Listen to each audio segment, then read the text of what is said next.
Movie. We're on the movie. Oh, right. Sorry about that. Just had a bit of a media error. Ooh, this is... Come here. Come here, you. Come here. This is Bolly. This is Morris's mum. Say hello. Come over here. Say hello. Hello at the camera. Yeah. Ooh. She is in need of a bit of love and attention at the moment. She's a lovely cat. We got her as a tiny kitten, and about a year after we got her, she had her litter, of which Morris and his sister Yummy were 2, and there were 3 more who've moved down the road a bit. Sorry about the back end shots. She gets a bit uppity when she gets moved around, and she now doesn't like being around her kids, so it's a bit awful for her because she has to live in the same house as... She's just drooled on me. She has to live in the same house as 2 of them, and then there are another 2 living down the road. Another one went far off to the Midlands and got lost. Anyway, so she sort of has this uneasy relationship. Mainly she's kind of grunty and unpleasant to her daughter, who lives with us, Yummy, and she's a little bit fractious with Morris, but she's occasionally needs a lot of loving because I don't know, she feels a bit put out that the teenagers are still living at home and they won't go and get jobs. No autobiographical details going on in there at all. So, but occasionally she'll come in the shed, which is very rare, but now she's in here, she's drooling and really getting her attention needs met, aren't you? Eh? Yes, and an occasional little bit of the old tail wag when she wants to get growly at me. But we were, she gave birth to her litter a couple of years ago now on our bed, on our duvet. Obviously it needed to be washed, but it was very sweet. And we came back from a trip to town and she'd had the litter and she'd burrowed underneath it, and we kind of lifted it just a little bit, and there was this sort of warm waft of kind of maternal nest smell that came up from under it, and she'd given birth to all 5 of them, and she was a great mother. And I got some fab videos of when they were little tiny things, but Morris was always the funny one, he was the adventurous one. But she was a great mum, and then about a certain time when the kittens, the babies, became a certain age, I don't know, the biological thing kicked in, much as it does for humans, and it was, I hate you, leave my home, get a job. And of course they didn't, so she's been a bit disgruntled ever since. But little moments like this seem to make up for it, don't they? Eh? You're getting what you need today. It's going to be a bit difficult. Oh, you are dribbling. You are such a sloppy thing. It's a bit difficult because I've got to do this, get this guitar out, and I don't want to feel like I'm abandoning you, so I'm just going to sort of make tidying up over here noises. There's a view of our outside world. According to the Met Office today, sorry about this, according to the Met Office, it's supposed to be heavy rain at the moment, so I love that part of the forecast. The Met Office, by the way, is located about 40 miles away from here, so you'd think they'd be able to get something practically next door in the neighbourhood correct, but they can't. So there we are. That's the old thing. It's heavy rain at the moment, but as you can see here, we have a messy workshop, and I'm just kind of waiting. In a couple of weeks' time, I'm going to give it a good clean out. It's due a rearrange, a spring clean, but right now I'm pretty much on limited time, so I'm having to make do, and haven't really got time for full-on, that's got to move, full-on cleanups. So today I'm getting, don't hiss at me, I'm getting my soldering iron ready to do some replacing of, what do you call it, pickups on a Gibson Les Paul, a US Gibson Les Paul, and it's an interesting one because it belongs to a local chap who I've done guitars for in the past, and he's uh-oh, there's going to be trouble, here comes Morris. Yeah, I did hello, your mum's here. See, she's not that bothered. She's not really getting cross at Morris, but she would do if Yummy came in. It's the female thing that gets her annoyed. yeah, so I've done guitar for Tom before, so this is the second one I'll do for him. Oh, okay, there's a bit of hissing going on here. So Morris, that's your mum, and she's a bit annoyed. Okay, now I've done this thing of starting to do the recording with my phone still active, which I'm so sorry for. It is now off, and I'm going to hang it up somewhere safely out of the way, courtesy of the miracle that is Velcro. I have Velcro every damn where, so I can stick things up and I know where they are. Right. Okay, so the Gibson is down here and it's sort of ready to be put on the bench, but it's not really going to work if I've got a cat on the bench. So I think I'm going to put some warmth on and I'm going to chuck the other cats out, and the body, the mummy, is welcome to stay inside, but she's going to have to take up residence on the that thing, the stool. Hopefully she won't get harassed by her kids. That's a bit of a tall order. Anyway, so yeah, so Tom's come back to me with his Gibson, US Gibson Les Paul, and it's a Les Paul Studio, I think. I'm just going to unplug this a minute. Les Paul Studio, and it's a nice thing. It's a chambered body, so it's not got the full weight of the Gibson Les Paul that you'd kind of expect. So I'm not sure how I'd feel about that. I quite like the full weight, the heft of the Gibson, the traditional Gibson. Let me get it out onto the bench. And I'll pull out all the bits that I need to go with it. This, the bridge and everything is in the case as well. So here we have it. Oh, sorry, it's a studio. Not junior, studio. Gibson Les Paul Studio, light by comparison. So it's used. It's got some dings and some scratches here and there, but overall it's in good nick, and it's got really nice what looks like two-piece. Well, it's two-piece cap on a, hard to tell, two-piece, one-piece, even, I don't know what exactly two-piece body it feels like, but it could even be one. It's a two-piece cap anyway. It's book matched, or whatever they call that thing they do to make sure it looks right. But yeah, the thing I noticed straight away is light, so it just doesn't have the heft. So it's here for replacement of the pickups. I'm just going to put it on here safely for a minute. When I get the bits out. So replacement pickups and a sort of general setup. Make sure it's all okay. We have all the pieces that come with it. I'll look at those in more detail in a minute. It's a nice, very Eskimo case. I'm sure it's not called that in the real world, but I'm calling it today. Put this safely out of the way so I don't fall over it. Keep this door shut. Go away, Morris, for now. I'm sorry, your mum's in residence. Please don't make me hate mails for sending Morris out of his own shed. Okay, so in this little package of goods we have the bridge stop bar.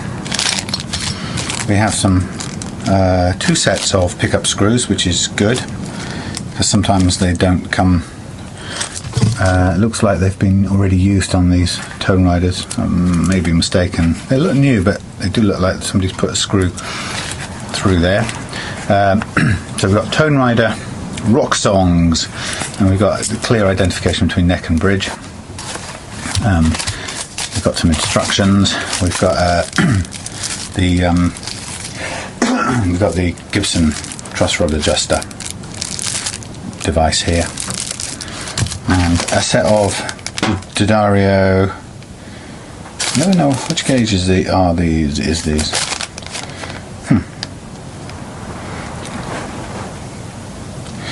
you know? You wouldn't know. How would you know? Oh, well, you wouldn't. I guess these are 10s. I'm guessing. To be fair, I'm probably not going to film all of this electric malarkeying. What I will film is the bits like doing the setup on this, because the reason why is I'm not a great electrician, and it takes me a lot longer, and it'd be a lot more boring for you guys to listen to me going, oh no, I better go and look at the internet, or I better draw this out on the board, which I do a lot of, to just make sure I get it right. You know, and I guess it's a coping strategy, not being experienced or expert in electrics. I always go to extreme lengths to make sure I've got it right. So this thing comes with a coil split on the volume pots, and then tones. A little bit of movement, but they're all fairly well adjusted. Hardware here, all straightforward.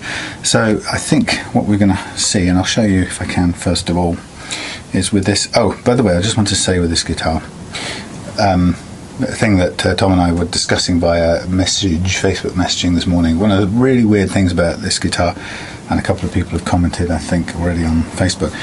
I don't know how well you can see this, but this guitar has a mismatch or a misalignment between the neck and the fingerboard. And actually what it is the fingerboard is, let me just check this, the fingerboard is, I think, on both sides, just fractionally, no, let me just check my reading of this. It's really hard, but it's misaligned. In other words, one of them or other is thicker, wider, you know, thicker than the other, and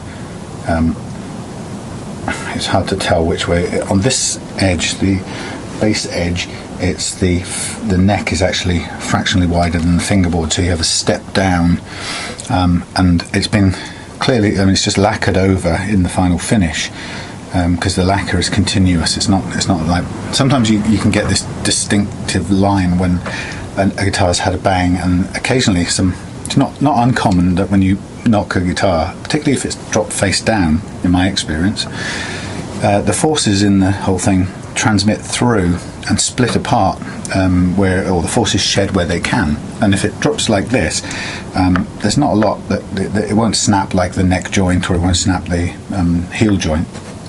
And I found that dropping it face down in the past, what happens is the force can be shed by splitting the joint of the fingerboard and the neck, and then it's no big deal. You can very effectively glue and clamp them back together. And if that happens, my experience is you can never get the same. Obviously, you can't get the same exact match as they were when they left the factory, because first of all, you'll have split the lacquer and created a crack, which itself is usually feelable, perceptible.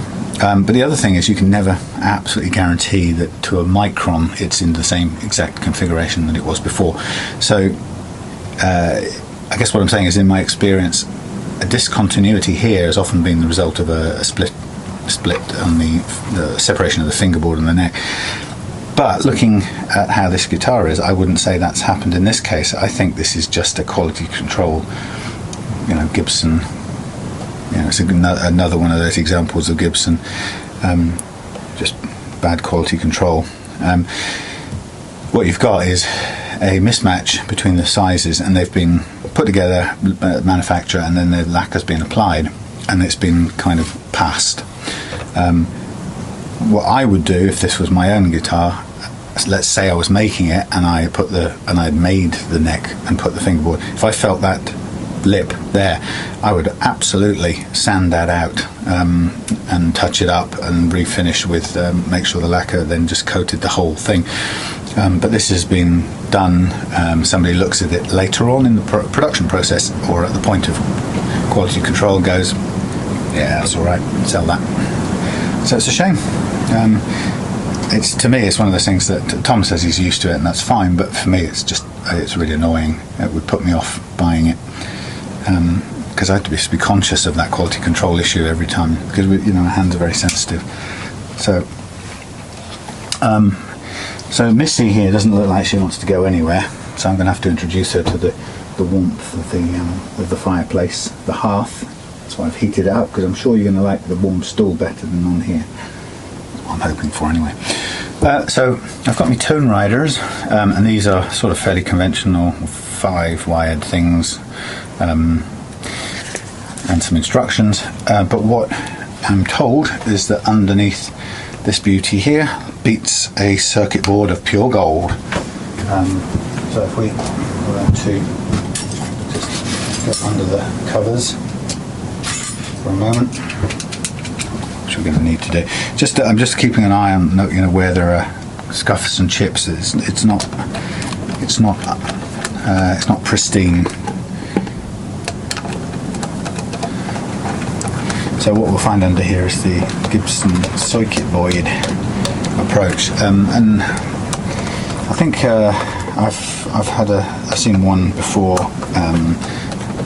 It's sort of you can sort of, it makes sense. It's it's quite neat and tidy, but so instead of just having wires dangling, you can have as few wires as possible, and the rest of the wire job, or the work of the wire, is done with the circuit board. So some people like to put together their 4-pot arrangements on a control plate or a metal plate. Sometimes you get those on kits.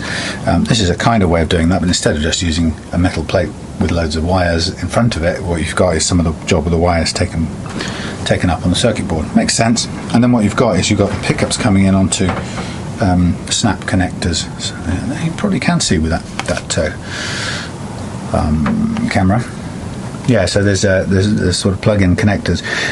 I don't have those things, so what I'm going to do is I'm going to do what I did previously, is I'm going to borrow the connectors from the old pickups and splice them onto these new pickups to do the same job, so we can keep it nice and tidy in there. Some people, I've read, take these boards out altogether and just go back to old-fashioned hard wiring. Personal preference thing. I haven't heard that it makes any major difference at all. There are some people who like to argue that the inclusion of this circuit board robs the circuit of tone, and but it's absolutely ludicrously minimal. It's like, it would be like arguing that wire robs your circuit of tone, and therefore don't use any wires. I mean, that's so it doesn't rob any more or less tone or anything than than using wires does. It's just convenience, production convenience, and that, to be fair, that looks tidy. It looks high tech. Little details. Notice the cracks on the jack plug thingy plate. It's always going to happen when you've got cream plastic stuff. And I say a few little scuffs and dings, which you can probably see here. But yeah, I mean, it's a nice thing about this control panel thing, the circuit board thing, is that kind of makes it, there's a logic to it. You can, if you're a newcomer and you wanted to work out how this works, you'd probably learn more from looking at that than you would from staring at the spaghetti innards of a conventional guitar. So what we're going to do is, off camera, and there's a little chip there by the bridge, but I'm going to borrow these connectors, remove the old pickups, replace them with the Toneriders, splice on the new connectors, and fit those, test them, make sure they're working, and then after that I'll sort of come back more on air, and we'll go through a setup process on this. I've no idea at the moment how well it did or didn't play. Looking at the neck here, oh blimey, ooh, oh dear. I mean, before you get all technical on me, I know there's gravity at work here. I'm just taking an eyeball along the way. Okay. This is a funny shaped guitar neck. I don't know if I can show you this on. I can't show you by looking down the neck, but if I were to draw this thing by the miracle of modern whiteboard technology, I'm sort of looking down the bass. Looking down the treble side, it kind of how do I describe this? No, right. Looking down the treble side, there's the nut, and it kind of looks a bit like this. It looks a bit humped, bowed. Actually, looking down the other side, it kind of goes like this. Wavy! It's a very bad diagram, but it's interesting. It doesn't look consistent both sides. That's a start point, but we'll see how it plays. Looking at the condition of the frets from where we are, and you can see those pretty close up. The frets, they're a bit tired, need a shine, but the kind of agreement I think with Tom is that if it doesn't need any fret work, I'm not going to do any, just for the fun of it. Obviously try and minimise the cost.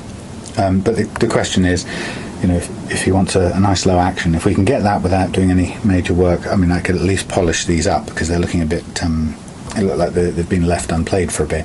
So we could certainly polish these up, and if it does require levelling of any kind, then we need to do it. I'm just interested, as I said, in the lack of kind of consistency on both sides. So I'm going to take the truss rod cover off and just have a quick look or feel where the adjuster is on that. Now for this, I'm going to find me a container that I can use. Temporary. I'm so stacked up with containers worth of spits for the guitars. I'm short on plastic ice cream tubs. So I'm just going to, for safety's sake, I love it when you open up a guitar and bits of its timber fall out. I'm going to put these plastic parts safely in this container. And then we will just have a feel with the supplied truss rod tool, which, judging by this, I'm not sure if it's been adjusted ever, because the paint on the rod looks kind of untouched. There we go. Let's gently unwind it a little bit. It's quite a lot of movement in that. So it was kind of as you probably would expect. It's probably was set to counter the upward bow of the the curve of the strings. So not surprising. And this just levels it out that bit now. That's nice. But again, it's interesting. It's not the most perfect fretboard I've ever seen. But so I'm just going to hang it here for a minute while I persuade our girl to shift her butt, and then I'll get laid out with my bits and pieces. But there we have it. Very handsome looking thing. Wouldn't mind one. Really keen, once I've done it, to have a play on it, and I'm so short of time, it's really annoying. I said to Tom I'd try and get it back to him tonight. I mean, he wasn't particularly expecting it, but I'd love at least an hour to play this back to back with my Rally Les Paul copy, and just to see, what is the difference between these things. Is there a difference? Do I like one over the other? But this is very light, I have to say. It's substantially lighter. But it's clearly chambered. I don't think I'll get to see where the chambers are until I take the pickups out. Okay, so sorry to rob you of that. It's just going to take a long time, so I'm just going to fiddle with it and not be under the pressure of the camera. But I'll come back once I know what I'm doing. That's the way I'll phrase it, I think. Meanwhile, Bolly, you need to move, my girl. You need to move. All right, see you in a minute. I thought I'll just drop in a minute while I'm doing this fiddly fun part. Just guitars out of the way. I've cut these. I don't have Gibson what do you call them, plug and play things, so the only way it works, unfortunately, is to cut the originals off and reuse them. They're not something you can pull the wires out and solder them back in comfortably, so I'll try and get some more. In fact, what I'll do for Tom is to hold on to these pickups until such times as hopefully I can put some more connectors back on there if he isn't in a hurry to sell them on or anything. It's just it's one of those things, you either do have such things or you don't. There's a really weird bird out there. I don't know if it's a parrot or something, but it's well weird. You can probably hear it. Anyway, I'm putting on the new bits and pieces, and I'm setting these pickups with the screw poles facing outwards towards the edge of the guitar.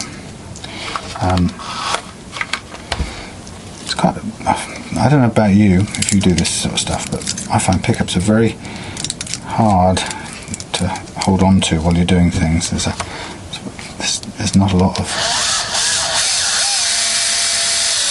to hold on to, and of course they're incredibly delicate as well, and these are quite well protected and made, but an awful lot of pickups, maybe even budget ones, let's say, with a little tiny copper wire sort of sticking out everywhere, just dying to be broken by careless grip. So I'm pleased that these have, the screws bite into these. This is such a primitive arrangement here. This causes so much grief. You've probably, if you've done any of this yourself, you probably know the thing that holds your pickup in place is just by virtue of this screw going through a hole in a piece of steel or whatever it is, ferrous steel, and that has hopefully the right screw thread cut into it by virtue of having one of these screws fitted in it before. And if it doesn't have the right thread, then all that happens is it just falls, it goes through and it won't. I'm just squeezing this in, might as well have it protected. It just goes through, and the pickup either pops out or sinks down into the cavity, which is an absolute pain in the arse. And I've got that on my Rally actually at the moment. I put some Seymour Duncans in, and they didn't come with Seymour Duncan screws, so I put them in, and I used a blob of solder as a sort of temporary material to cut a thread into, and of course that lasts for a short amount of time, but eventually it will always wear out. So it's just a real pain. It's just one of those things that's so 1950s in essence. Okay, so here I have the two removed pickups, hopefully just trying to get the cables tidied up and out of the way, and then we can put those, we'll wrap them in some bubble wrap, but as I say, I'll keep them there and check with Tom and see if he wants me to source some of these plugs. And what I've done is, as you can see, I've cut off the connector, and you've got to be very, very careful with this. You only get one shot at this, so I'm going to need to splice this and then join, but it's absolutely fine. It'll work. There's enough room to do that. The issue for me, which I don't know, and none of the paperwork that you get tells you, is whether in fact the sequence of colours bear any resemblance. These are Toneriders, those are Gibsons, this is a Gibson configuration, so the problem I've got is coming out of this machine, I don't have this pickup, I don't have a breakdown of exactly what these wires, each of the colours means. So in a way, all I can really hope for is that they match. They are the same colours, but it isn't automatic that they match. And it doesn't really tell you. What it tells you is that it tells you that the black and the green connect the humbuckers together. It tells you the red is the north coil start, and the white is the south coil on both these pickups. So if you're very, very clever, you could probably work out logically which goes to where if you were wiring it conventionally. But if you're wiring it into a thing that's ready configured, then you may not find it easy. Now what I obviously don't want to do, I've only got one shot with these connectors, so what I can't afford to do is just lash them on, wire them up, solder them, sheath them and call it quits, because if I plug them in and it doesn't work, then I've got to take it apart. So I have to do a sort of, I have to do it as a temporary version. So I'll install these pickups in the body, I will strip these back and I will make some extenders, stupid though it sounds, to which are lightly fixed, and I've got lots of room to plug these in, try them out. If they work, then I will hardwire those extensions, but if it doesn't work, then I have to go on to a huge amount of research, and unless you're an expert in this, which I am definitely not, you probably find it as much a headache as I do to try and work out what the hell's going on. But the only good thing from my perspective is, the reason I say yeah I'll do it is because then I get to learn a bit. So it's always a learning experience, whether I know it to begin with or not. One of the things that, for example, the other day is I learned actually how the inside of an Oak Grigsby switch worked. There's nowhere, literally, I dispute there's anywhere you can find online a straightforward explanation of how that happens. So as a result, you kind of have to learn the hard way, which I did. And what am I thinking for a minute? No, I don't want you whining all over. Yeah, I had to learn the hard way. So I'm going to just get a piece of copper tape a minute. But it was really satisfying to figure it out, because sort of that moment of, oh, that's how it works, sort of thing. So what I'm just doing here is, because I have to push these through the cavities of the guitar, I'm just going to use a piece of copper foil as a quick way of putting these all together. I know it sounds a bit silly, but when you're going through a small space, it can be really infuriating to try it and then find you've got stuck somewhere, and it isn't going through because your wires have sort of stuck out and got tangled up in something on the way. So I can pull this off fairly easily, but it gives me a fairly flexible means of just grouping these things together. Yeah, so I literally will make a kind of long range, lightly fixed version to test this, and if it works I'll be incredibly lucky, because there's no guarantee that the wiring logic is the same between the what's it and the what's it, between the Tonerider and the Gibson. So, you know, fingers crossed if it works. You'd think it would, because the colours are all the same, and I've kind of matched them up in pairs on there, and it looks like it knows what it's doing. The only difference is this has, coming out of here, it has coming out of the Gibson, there's no actual bare ground. There are two blacks coming out, and it looks like the two blacks, one of them is the ground. Is that what I'm observing? Let's have a look. Yeah, so on the neck one, on the bridge one, we've got green and black, black and red. We've got black and black, green and white, blah blah blah, different combinations. But we don't have a bare wire, but we do have a bare wire on the Tonerider. So one of these blacks is going to have to equate to a bare wire. Now this is a bit that I kind of love and hate all in the same breath, right? I have to create myself a cut here that's going to work for me. Now I've just the lightest touch, and I don't want to cut through any more than I need, and I just do not like wire strippers at all. They just never seem to work for me. So I'm going around this with the faintest of touches with this blade, and I'm just eyeballing it, and as soon as I see it cutting, I'm kind of easing the cut with a bend. And the reason I'm doing it this way is I just cannot afford to take too big a bite with a wire clipper, which I've never been comfortable using, funnily enough. Me and wire cutters don't really get on. I much prefer to do it like this, where I can see just very gently. It's the finest of movements. I can see what I'm doing, I can feel it, and when I get round and I've completed the circuit, I can use a little bit of a stretch and pull off the there we go, pull off the remaining bit that's holding on, like that.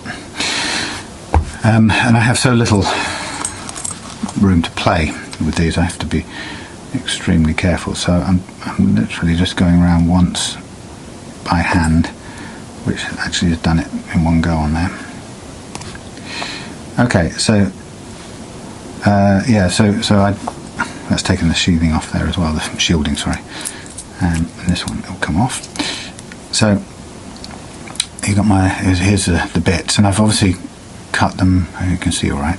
I've cut it with enough room now to give myself a little bare cable on each, and I'm going to get some extender wires, because why do I need extender wires? Why do I need them? Well, I guess technically I don't, as long as I kind of hook them around. But I guess I'm going to look for, as I'm doing this, I'm thinking about what is the simplest way I can create myself an attachment that I can switch about easily.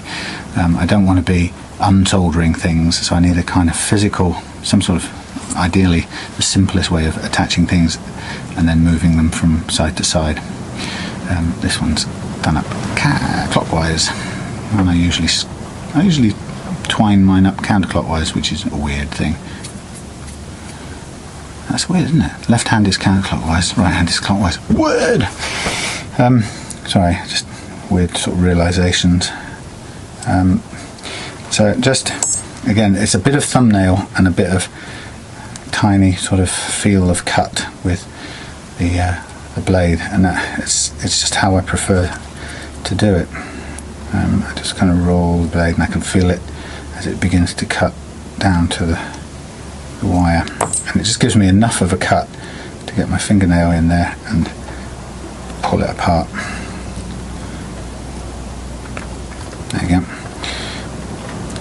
So just twisting all these.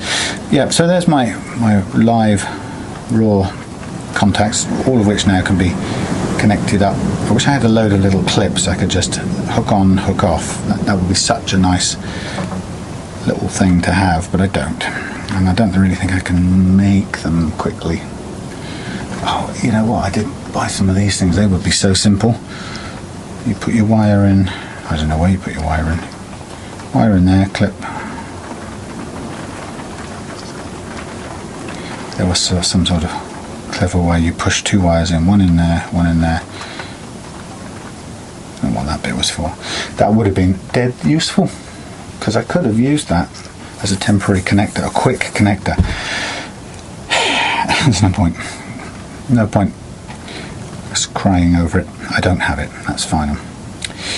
Okay, so the Tonerider starts off with a pair of these grouped together. I'm just going to draw it on my little chart on the wall, and the pair on both that are grouped together is the white and the black.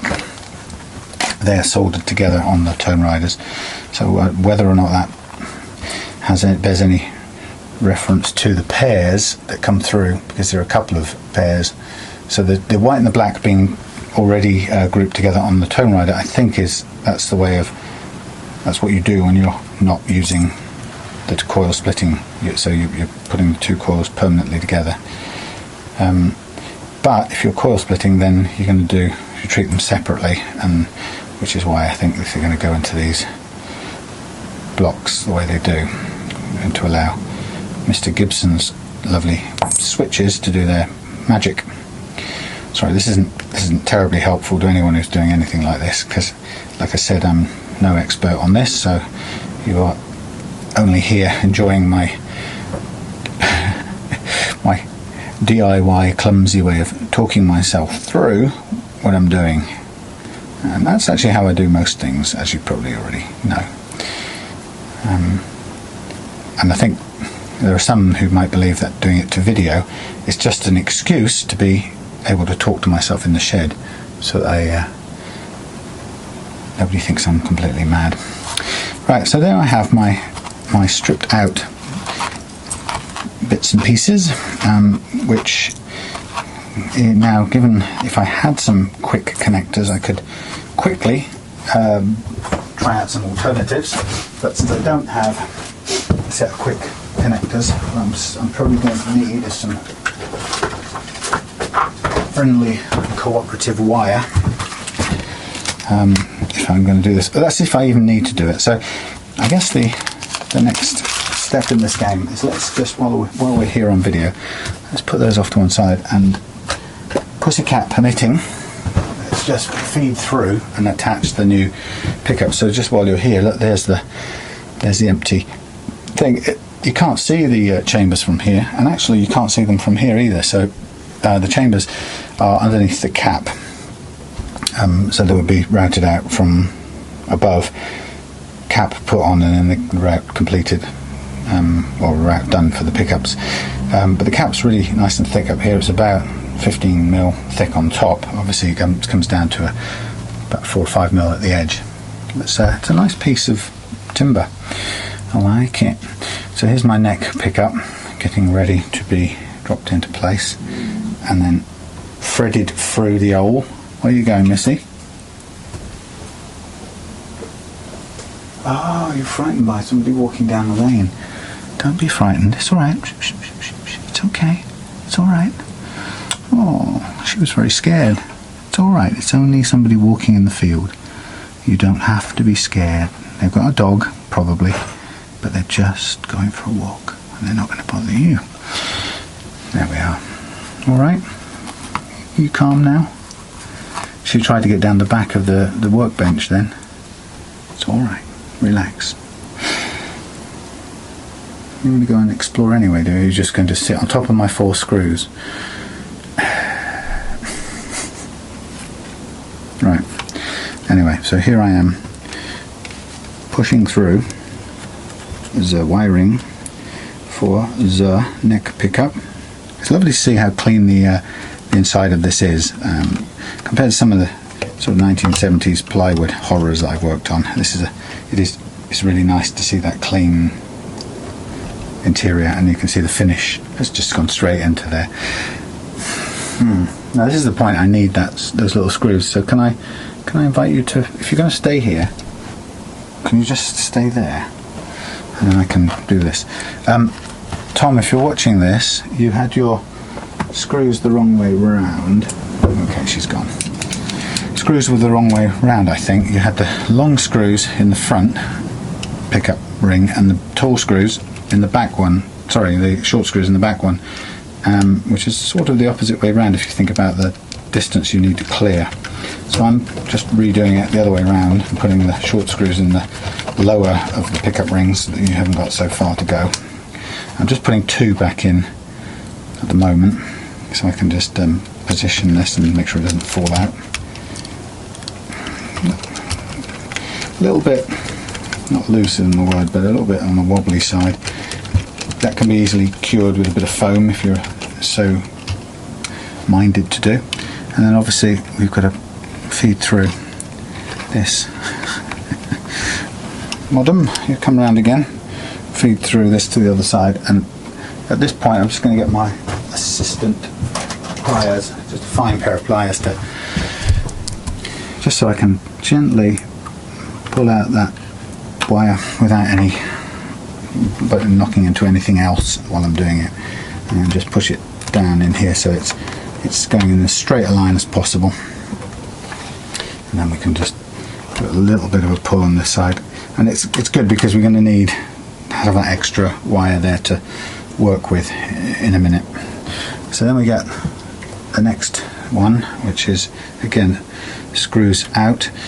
It means that both of these, this one the wire comes from that side, you can see it tips over quite easily. I've never understood this thing, pickups, one wire, one screw in the middle, why not 2 screws, so you can, anyway, it always historically had 1, and so you only get 1.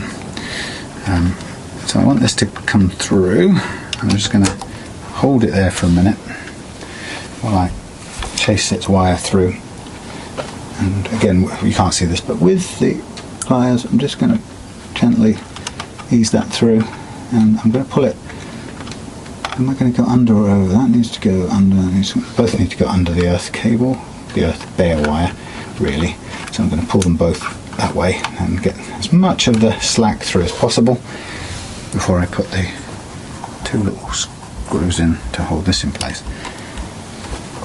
So there we have the rings, just tacking them down now, and where is the hole? There's the hole. So the next bit obviously is we turn this over and we get ready to do some experiments to make sure this works. And what I'm going to do at that point is I'm going to make sure that I cover off the bodywork with tape, because if I'm going to be welding, no, wrong word, soldering anywhere near that, I don't want any problems with the bodywork. So I'm going to use my low tack masking tape and just keep the body fully protected. So there we have the pickups tacked in place, and I say this one seems to move more than the other one. It may be we need to put a tiny piece of foam in there just to stabilise it, which I'll do at the end. You don't want it rattling when you're moving. So they're covered over as well at the moment, which is nice. I'm just going to bring this into play for a minute so that we don't put pressure on the switch. And just hold it like that. So here we have the business end of things, and of course we know which is which, judging by the length of wire. So we know this is the neck, and I'm just going to label it so we don't forget as we go through. It doesn't have to be a massive label, Samuel. It just needs to be big enough to write the letter N on it. And don't have to write it on the other one because it's pretty obvious the other one is the other one. So I'm going on an assumption here that the one with the longest lead coming out is the one nearest there. So that's bridge, and this is neck.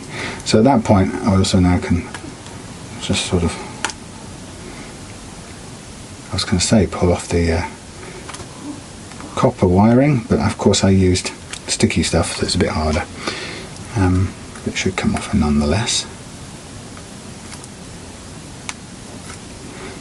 Even if you have to rip it off a bit.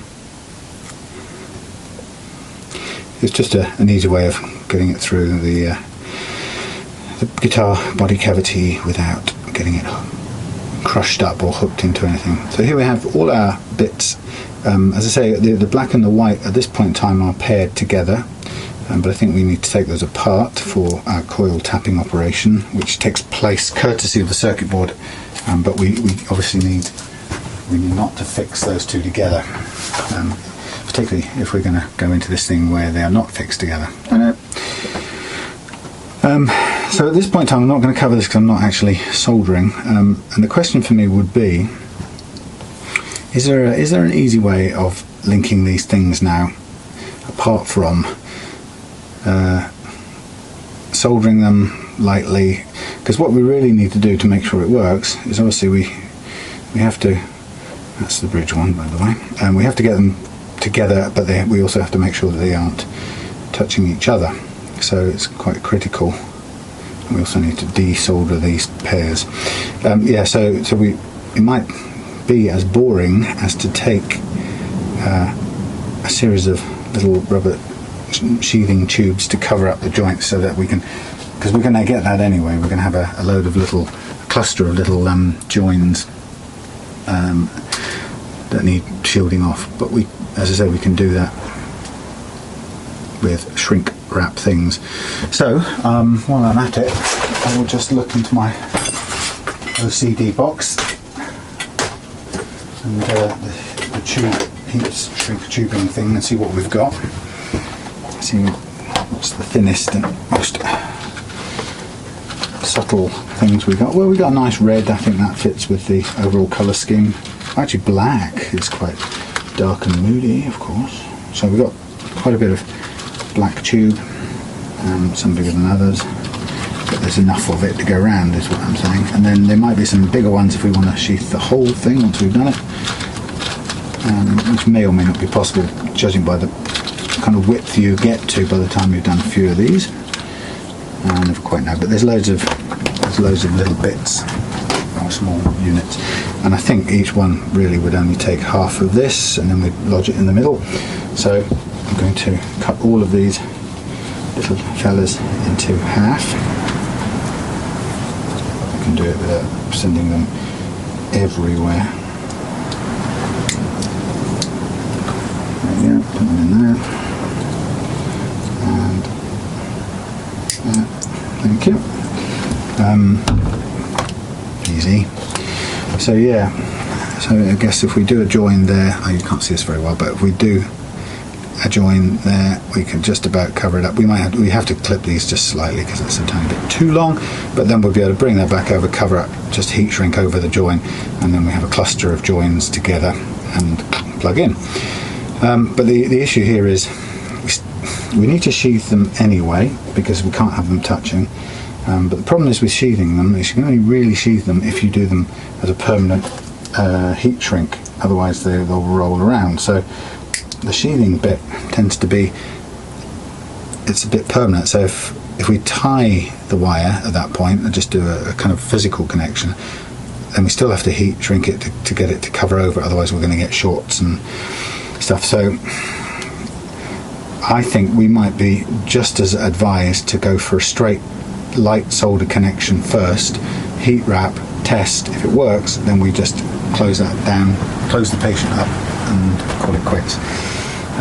Now that means I'm going to take these bits away for a second, and I'm going to just mask off the whole of this, and then I'll probably stop for a minute and go and take a break while I sort out my soldering iron tip and get myself some coffee and get ready for the fun part. So as you can see, I'm just literally taking care of as much of the finish around the edge of here as I possibly can, and then I'll probably, knowing me, I'm going over the top anyway, but I want to create a platform that I can put my little arm, my little solder holding arms on, without any risk to finish of the guitar.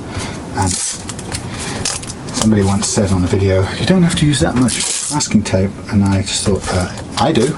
You might not, but I do.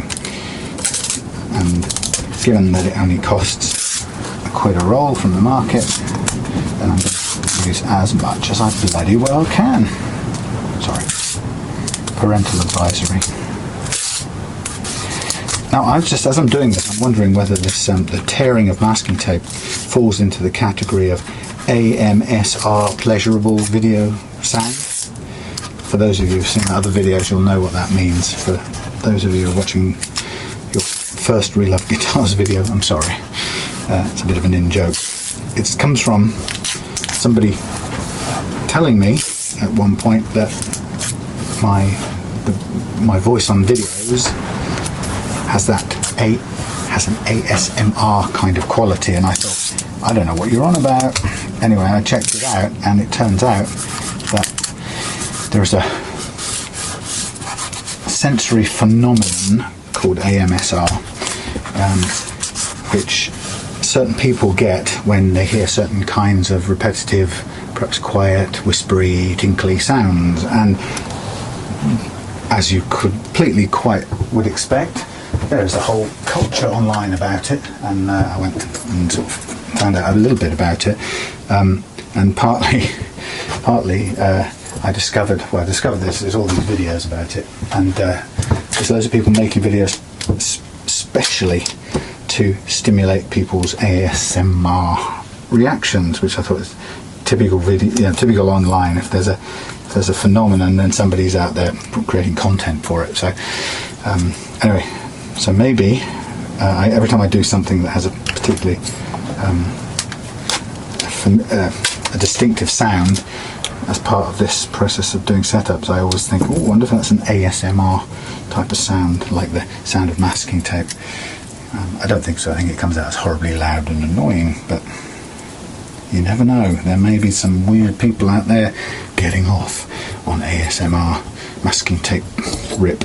Anyway, so you can see what I'm doing is I'm just creating myself a little table, and I'm using my ASMR masking tape to give me just room to do it. And you know, I don't want to be mid-solder and worrying about where this thing is, or have I dropped a bit of solder or whatever. Doing this gives me all of that room to do it, and also putting a bit of more softening on the bottom of this thing. Why not? Just keeps it a little bit more guitar friendly. So my plan, if you remember, was to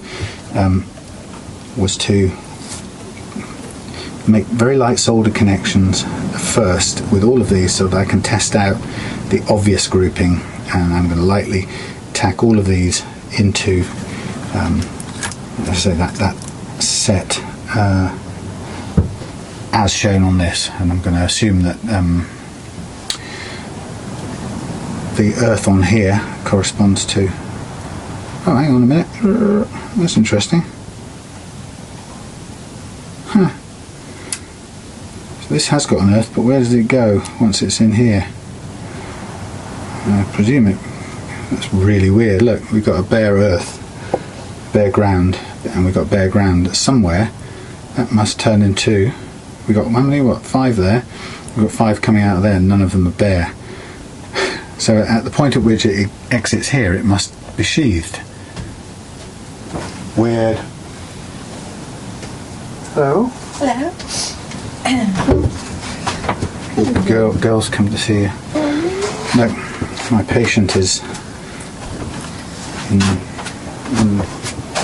thank you. It's opened up on the surgical table. Oh, no. Thank you. Surgical table. So there's the hang on. There's the circuit board arrangement in there. It's tidy, isn't it? So I think it's as good as. I'm all for it myself, but the problem I've got is that obviously you have to plug in, the pickups have to plug in to those little receptors, which means I have to cut those off the original pickups. And then the next question is, do these correspond exactly to the new pickups? Or if they don't, then what the hell does? So the first thing I've got to do is I'm going to tack them all together correspondingly, bare, green, white, red, and then go, please let those, but it never is the case, very rarely is the case that Tonerider setup is exactly the same as Fender setup, Gibson setup. You would, but they don't. So I'm going to go with, since they're all the same colours, I'm going to go with, let's pretend they will go straight in, fingers crossed. That's my rookie shit. And if they do, then I can just shield them all off and plug them in and we're away. If they don't, it's off to the internet and some head scratching. Swearing. Yeah. Swearing. So it's nice though. Ta-da. And it's a bit of a pity because I'm going to have to try and find some of these connectors and the bits that go into them. So it's all the same stuff. These are standard pots. V6 engine. Yeah. These are coil taps pots, so the pots with a switch on the back. I've just put this on here to protect. No, it was a bit of poly. Protect. So you could do away with the board and just have all these things, but all the board does is it cuts down the amount of wires. Right. Except I'm going to increase it a bit by adding this and some. There's going to have to be a little sheath. That's enough room. There's going to be a sheath on each wire, which is going to make a little bundle. But can you? Is there any way you can check before you? Well, that's what I was planning on. How do I lightly connect these up, hook them up, and then try it? But the truth is, hooking them up is probably just easier, just to go solder, and but to do that, I then have to have one of these prepped ready on each one, so I can shield it so they don't touch. Right. But it's tricky. Yeah, I'm going on the basis it will match. If it doesn't, then I'm going to be in for a bit of a ride anyway, to find out which the hell is which and why they do what they do. So, there we have it. Sounds like fun. Yeah. Well, we're sort of a third of the way through, and then I've got to do the setup on it afterwards, which hopefully it will play just nicely without doing too much work. But this is the thing I pointed out.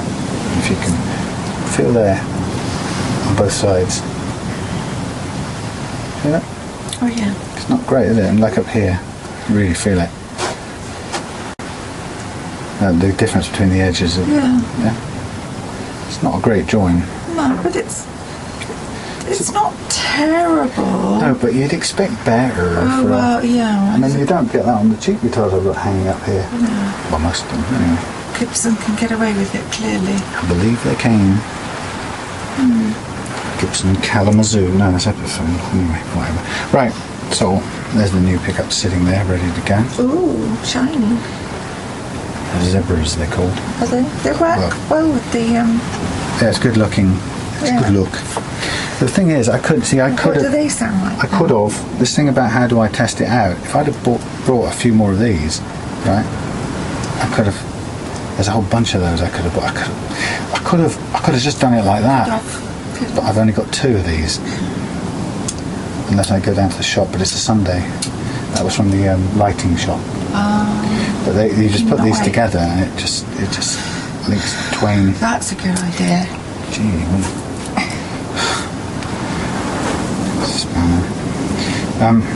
Yeah, so you shove that in, don't you? Do you shove that in there? I don't know what you do. It's supposed to work. Shove it in there and it doesn't work. Oh, whatever. What's in there then? I don't know. It's just it's a little doorway that opens and closes. I mean, I get that when you put that one in there, it locks it in place. Yeah, okay. For some reason, I can't get how you do the other bit. Sorry, this is a very boring video for anyone. Sorry. Masterclass in how things work. Oh, well, anyway, well, I'm going to. It's not a problem because I haven't got enough of them, so I'm going to do it the old way. So, those separate pickups, what do they sound like? I don't know yet. No. They're Tonerider's, so they're quite a good brand. But Right, theoretically, that's the only reason you know. theoretically, these are supposed to be really good too. These are Gibson's own 498T, made in 2012. But so what I'm going to do is I'm going to try and see if I can. I'm going to try and see if I can get any of these connectors and then reconnect them to here, because they're no good without any more connect. Well, they're okay, but you'd have to wire these into a connector if you were going to put it into another circuit board equipped guitar. But you could put those into one of my guitars easy enough. Just strip the wires and solder them to the pots like normal.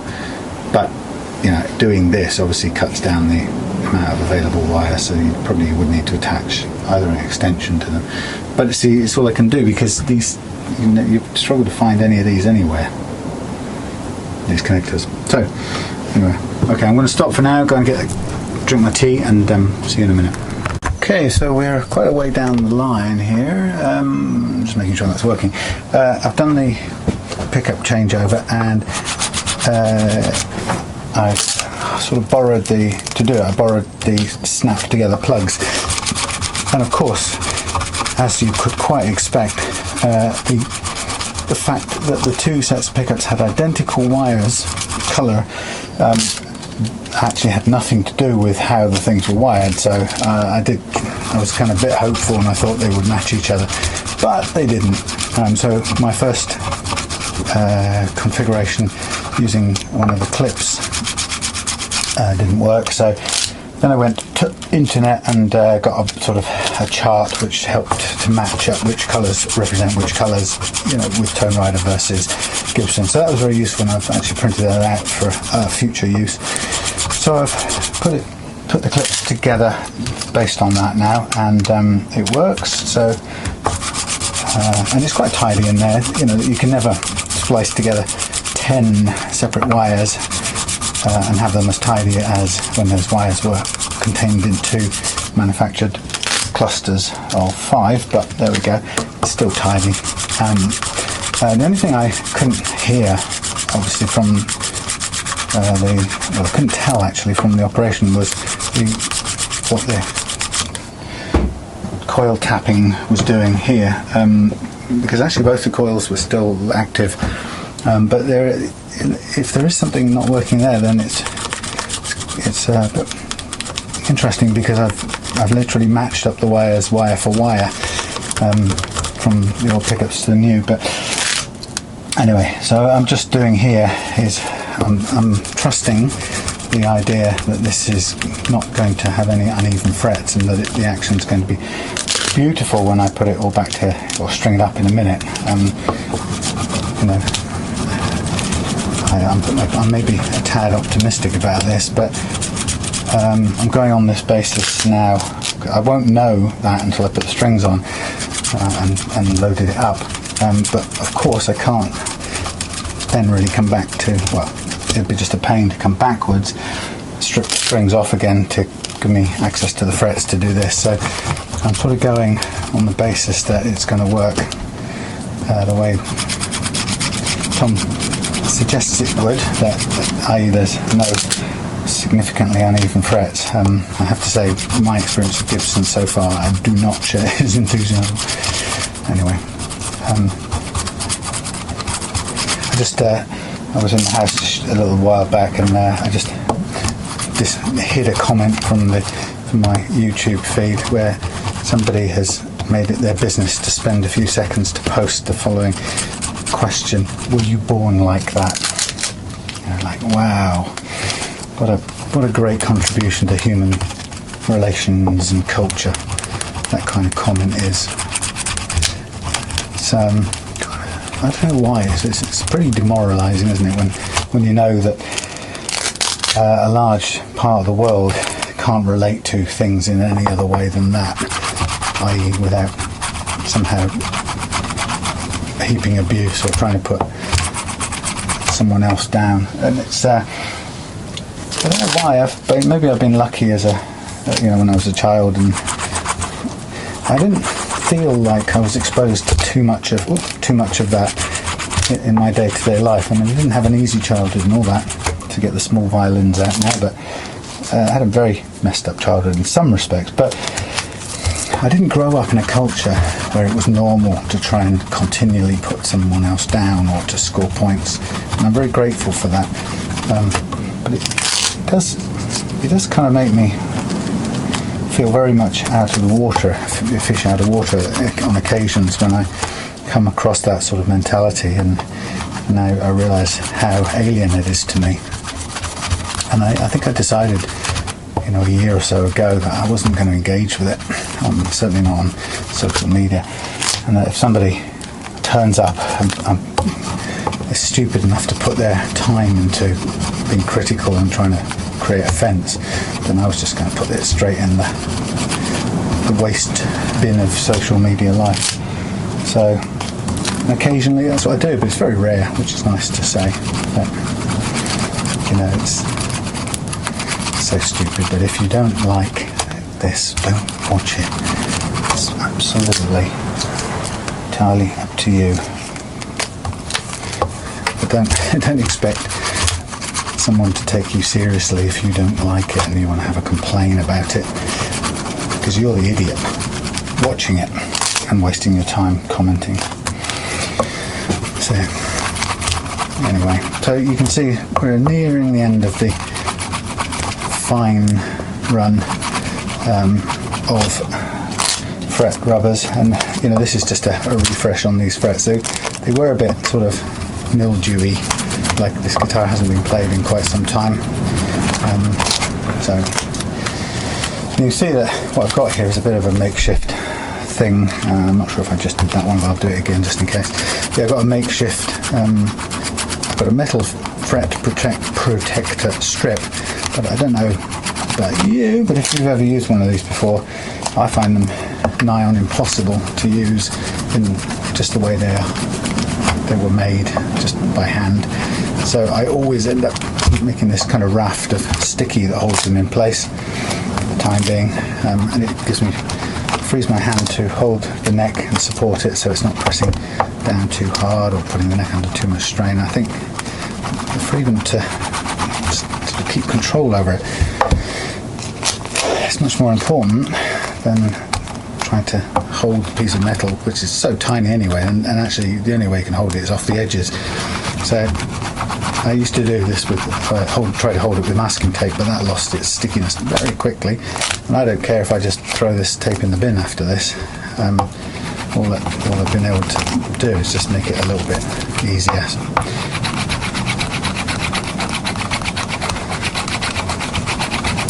Okay, so having done the pickup exchange, I did a little bit of looking online, and there's quite a nice some nice reviews on these Toneriders, and a lot of opinion says they're better than the original Gibson humbuckers that are in this model. So with a bit of luck, that's what we shall hear when it's all done. So this is the, just push it back a bit there, sorry. This is the frets just revitalised a little bit. I have polished the front and back and sides of this guitar and taken away some of the scuffing actually, which is quite good. And I'm just going to give the fingerboard a quick going over with the naphtha. It's pretty clean looking, but this will just take away any surface grime.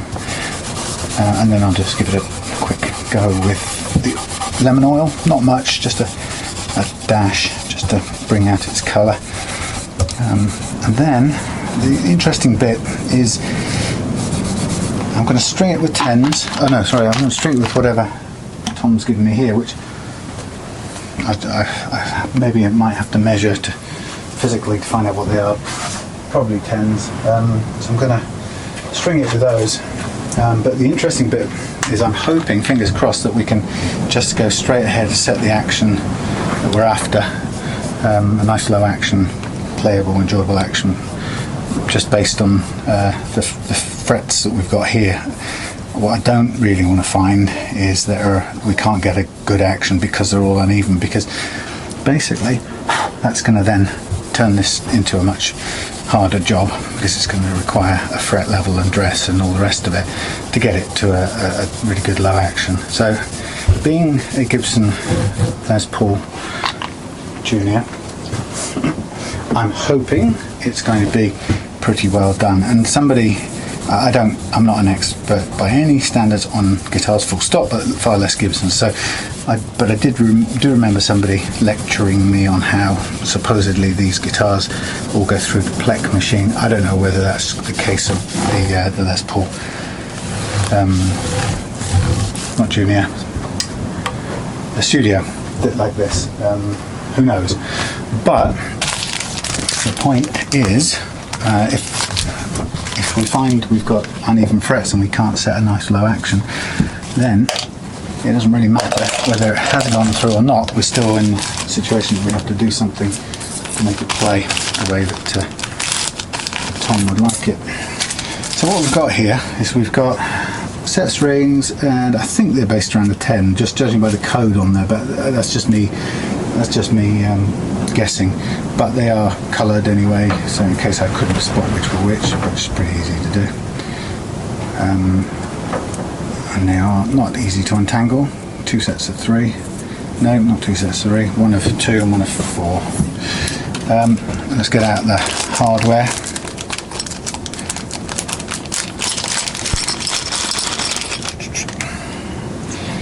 Okay, that's looking nice and clean, but I'll just give it a quick rub down with a clean bit of towel.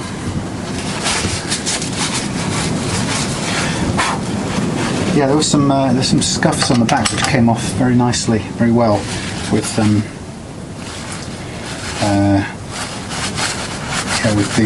anti-scratch stuff, which I'm pleased to say. Now, this being a Gibson bridge, blimey, first of all, doesn't line up exactly, so it seems to me that it's going to require being off the ground somewhat before I can actually get this on. It has to have a bit of play in it, so that's loosely in play. Being a Gibson bridge, you do need to, it's difficult to adjust the action, so I'm going to adjust the action with 2 strings and just keep the others very loose. Adjust the bridge action, I should say. And what I'll do is I'll put the screws around the so-called conventional way, which actually you'll see vary on anybody and everybody's guitar. There is pretty much no agreement on which is the right or the wrong way to do this. Everybody has their own particular view on it. I prefer the screws facing the other way, and the simple reason for that is it allows me better access to intonate. If I'm climbing over the top of the pickup with my screwdriver isn't my favourite attitude. Now I'm just going to get my spring winder. So what we don't know on this at this point in time is what the action over the first fret is, and that's an unknown just yet. And I would expect to do everything I would normally do with this, which is set the bridge action, set the neck relief, and then set the nut action to get a nice playing action. I expect to do all of those three things with this guitar. I'm just hoping that the advantage of it being a Gibson is that we start off with a better fretboard. You can probably tell by my tone that I'm not 110% confident that's going to actually be the case. Let's just wipe this bit of dust here, keep it nice and clean. Okay, so low E on. Now, E on. Now the thing I can do here is, before I go any further, is I can just quickly measure what this is sitting at. There's no harm or no reason why not to just set this as close now as I would probably want it, before anything gets tighter and more difficult. So we're on about a millimetre there. So while we've still got freedom of movement, and this is pretty easy to turn, I'll do both ends of it. I'm just doing it on a visual basis at the moment, seeing what the gap is. That high, that's too high. Difficult to do with the thing on. It doesn't really want to turn quite so well, but so screwing it back in, that's about the same either side. Just tighten this up for a minute and just check again. Okay, I think we've gone the other way. I need to go counterclockwise to wind it out. It's pretty tight. I think it doesn't really want to move that much. I'm just tightening it up again, just to have a quick look and see where we're at. Twang. That's 1 millimetre. So we can just go a little bit more.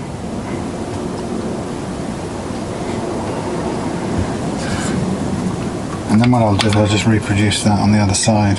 So we're still only nearly on 1.5. Just do that, and then I'm going to do the same to the other side.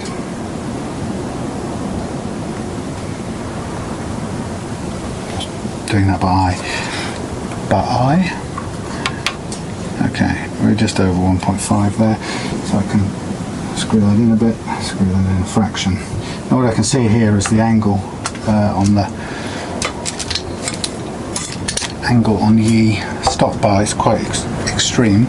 So one of the things we can do right at this point is just raise that up.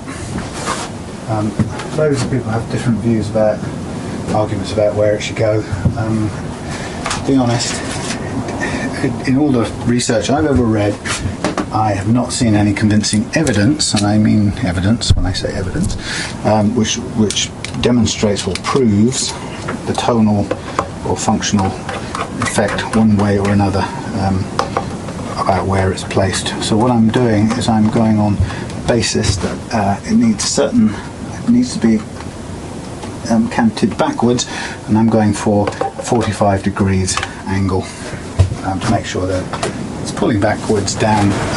The only real danger is if it comes up to there, then you lose you gradually lose the pivoting effect of you want the firmest possible fixture at this point. Theoretically, that's probably your best angle for that. If you're strictly sticking by that, I think people are concerned about if you have an angle like that, you have a great risk of breaking. If you have no angle at all, you don't have any pressure on the pivot. So it's at least 45 degrees, possibly a bit more. But the only thing I can see is that the more you move away from the 45 degrees, the tighter or the lower that angle goes, or whatever, which way you want to describe it. Just a small increase in the possibility of the string breaking, because it's possibly under more stress. I'm just looking around wildly for my cutters, which I seem to have suddenly managed to lose. This is really weird. I had them over there, I was doing the things, and they're over here. Okay. So I'm just going to cut short, crop my excess string at the end there. And then just bits of dust up here, I hate it. And I'm going to go with the next one, and so on and so on. So just as we go, looking at how, sorry, just for those who are interested, the way I tend to string is I pull the string all the way through, and then I grasp it and pull it back roughly a fret's worth, and then I hold it and lift it so that on the first turn the loose string goes under the held string, and then as it comes round I fold up the loose string, and then I guide the held string down below the loose string for the second turn round, and it kind of locks it off.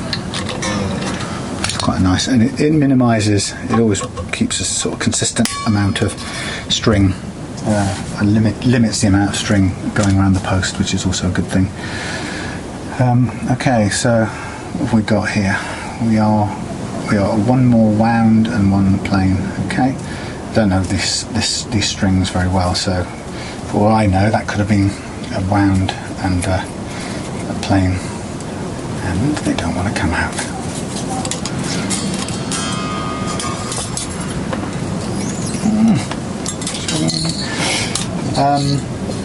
What else do I know? Yeah, well, let's get this up under tension as normal, and then let's assess the condition of the frets. Fingers crossed, I really do hope that they are good enough to let us have the action that we want. It would be a real pity to go back a stage and do some fret leveling. It just basically gets more expensive, obviously. And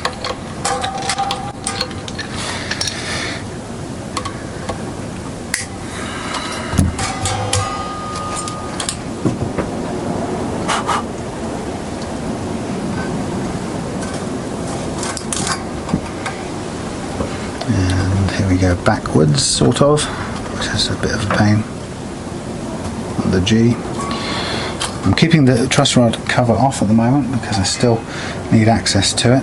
Whatever we do next, I still need to be able to adjust it to the desired amount.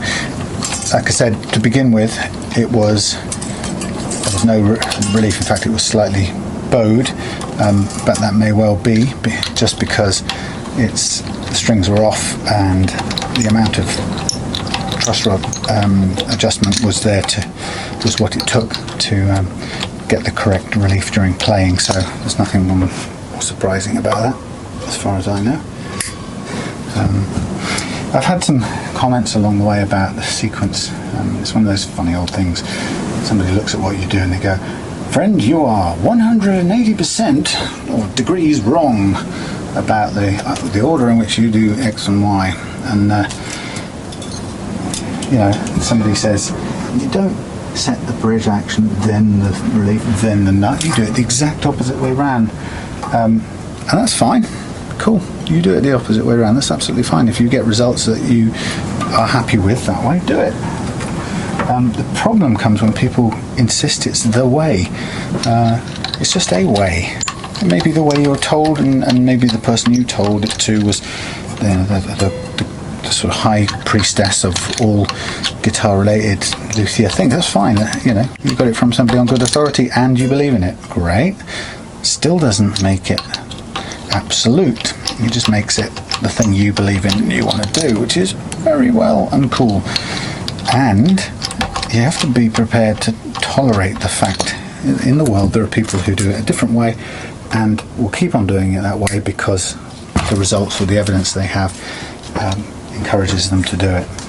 And what goes wrong is where you meet people who can't tolerate that state of affairs, to them, and they add up that their view that they believe in, plus the expert backup or whatever that they feel legitimizes or supports their view or their belief.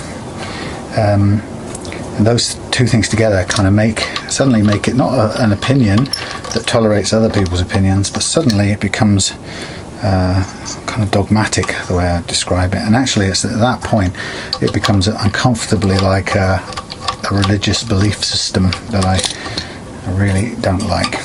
And so as a result, I just avoid at all costs discussing and arguing with somebody who comes from that perspective, because the one thing that they share with, that in my experience they share with extremely dogmatic religious believers, is the inability to respect the evidence and the experience that you have that may differ from theirs.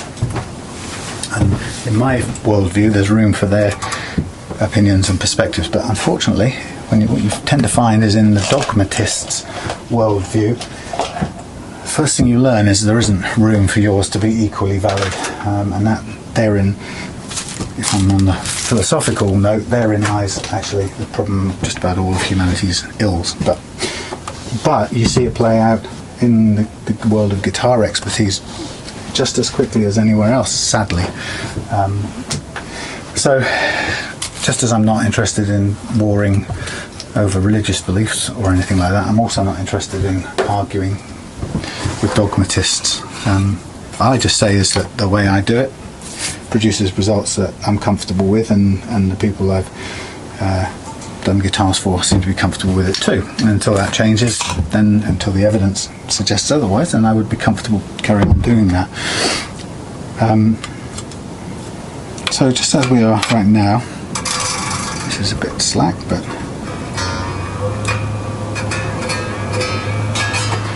just as we stand right now, this is going to sort of come somewhere around 1.5 millimeters. A little bit less in the middle actually, which makes me wonder, well, partly makes me wonder about the actual radius of this compared to the radius on the guitar. You never quite know, but I'm just going to wind this out a little bit more on the treble side, because I think it needs a bit more height over there.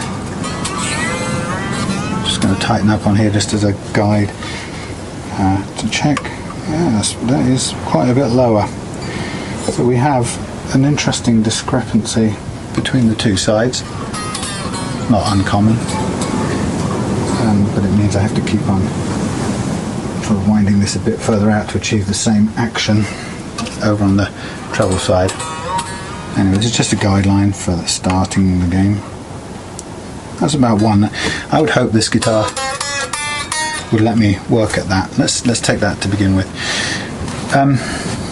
So normally at this stage I would just sort of go straight into setting the action, setting the relief, putting it up to pitch, setting the relief, and then doing the nut slots. But this is slightly different because, well, same but a bit more complicated in that we're hoping that we're not going to have to get into a complete fret leveling situation here. So with a bit of luck we might just be able to get away with using, well, the only destructive bit of work we might have to do might be setting the nut action, which actually from here looks pretty good. I have to say I'm very pleased to note that it looks really good. So I'm quite happy if we don't have to do anything to it. So what I'm doing is I'm just going to carry on as if I were almost ready to finish off with this setup, and that is stretching the strings as much as possible so that they play in tune from the outset. And it's really a matter of getting as much of the slack out of the playing length, but also the coiled string, however little or much is coiled. We're trying to get as much of that slack out of there.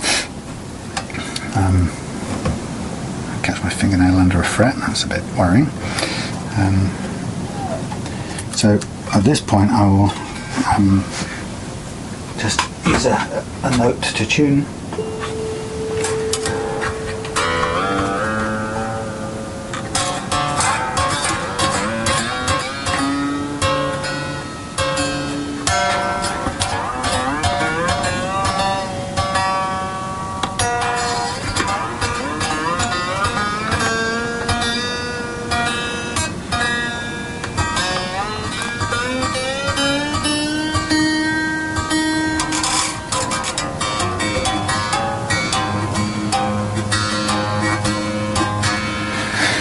okay for now.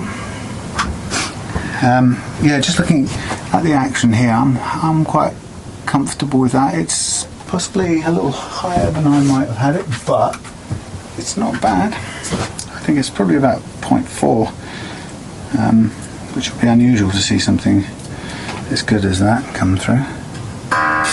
Yeah, 0.4 or 0.3, so I'm happy. Don't need to adjust that. That's good news for Tom and his budget.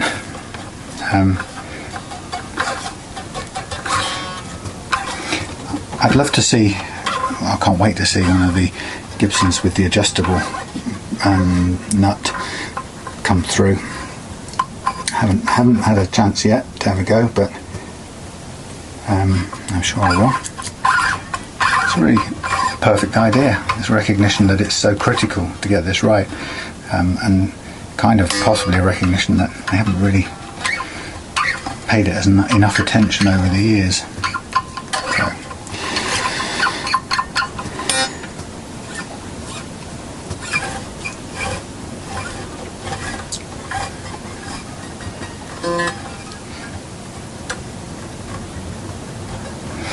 So here we go. And what you get once you do a stretch after you've tuned it, you also get to really see how much stretch came out, because you can map the drop in pitch very, very easily. So I'll give you an example.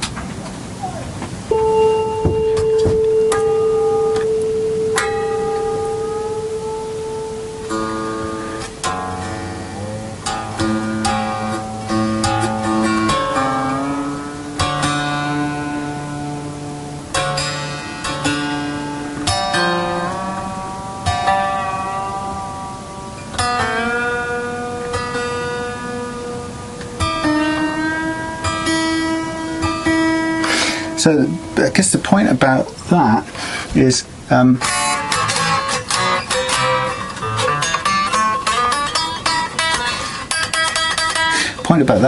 that if you didn't stretch the strings manually that way, that stretch doesn't come out in one go when you play it. Obviously, it'll sort of come out bit by bit over the time you play the guitar, and it'll come out more or less quickly depending on how you play and how much you bend.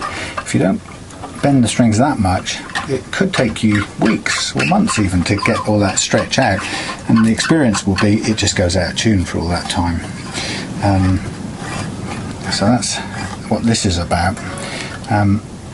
So I've done 3, and then I'll do some bends and a couple of sort of stretches, and that will be it. You shouldn't need to do it after that. It should be pretty consistent.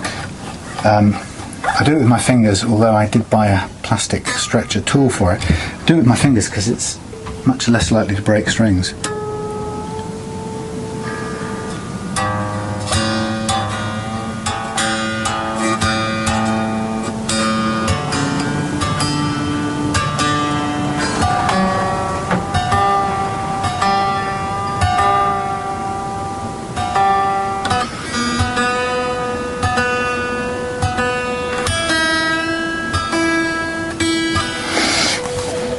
Pardon me. These are 10s.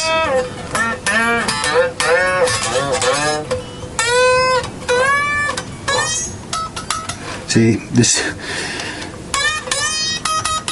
is where we're at about 1 millimeters action here, and this fretboard can't take it. Captain, can it take it?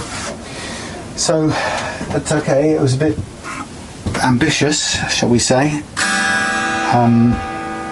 I guess what I'll do is I will just measure this up once more, and then just slack the strings off and make an adjustment to go to 1.5 millimeters again. But what we're hitting is a high fret.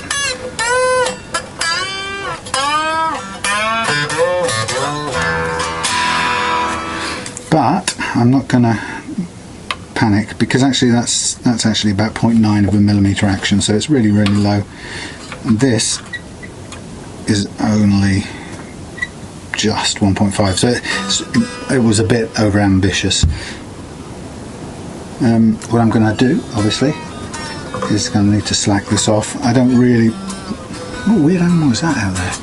I don't really like doing this. This is why I much prefer to be doing this with an old set of strings already on the guitar. So hopefully if I just make the adjustment right, we won't have to do this more than once. We could do it if I had we could do it without slackening off if I had a Gibson adjuster lifting tool thing. But this is hard work to get the thing raised up anyway. And now there is a clear inconsistency between the low E and the high E in terms of the bridge angle, but it must be compensating for the tilt on the body or the chamfer on the body, because the neck will be fairly accurately placed.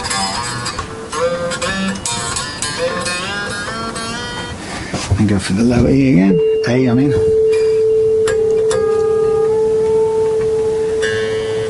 Just before I tighten anything up, I'm just going to check that action again. Well, we haven't gone that high actually.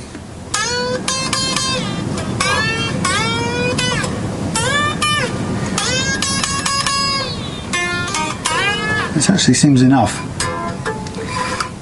So let's just get this A done and then we'll tune everything up to that. We should be alright then.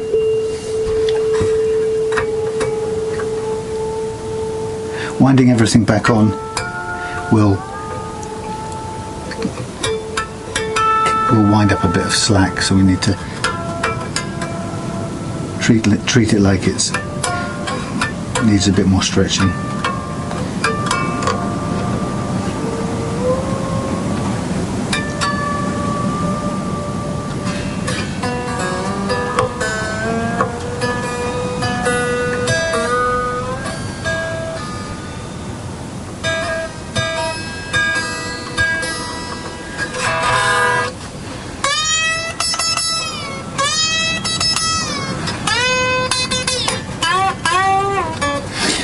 Okay, that's the first thing. We've got the action roughly right. Looking in terms of the relief that we've got in the neck, there's enough. It's about I would say that's 0.0. Well, maybe not enough on. Maybe not enough on this the top edge. I'm just gonna eyeball it. Some people say to me, why don't you use the feeler gauges? And that's mainly because having done loads of first fret actions, I can tell you by looking at this what this action actually currently is.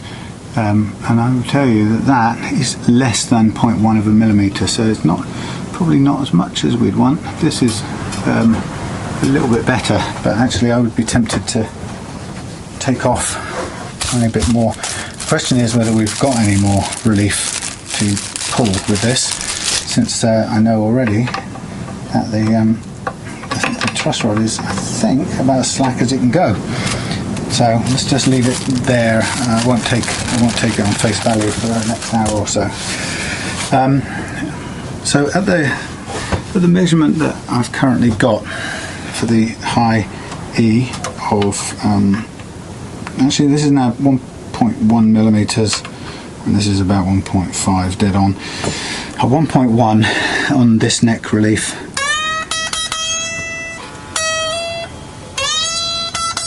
we are not where I would like to be in terms of fret levelness. That zizzing at the top really means we could do with precision fret leveling. And actually, if we did, if we went to do that, we would end up probably with a bit more action. We could lower down to a really lightning action of about 1 millimetre on the treble side. So it's still not at all bad. It's 1.1, like I said. I often set 1.5 on the top E anyway, which I wouldn't be ashamed to have on this one. I say it's about 1.2 now.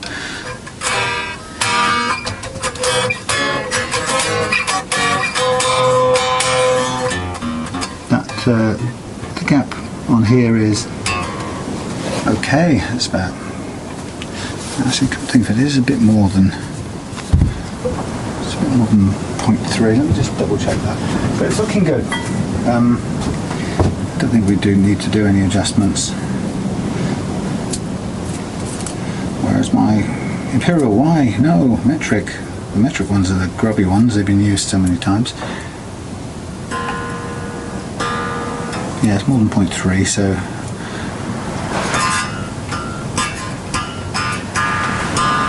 it's more than 0.4. So it's not as high as 0.5. It's starting to go to the region of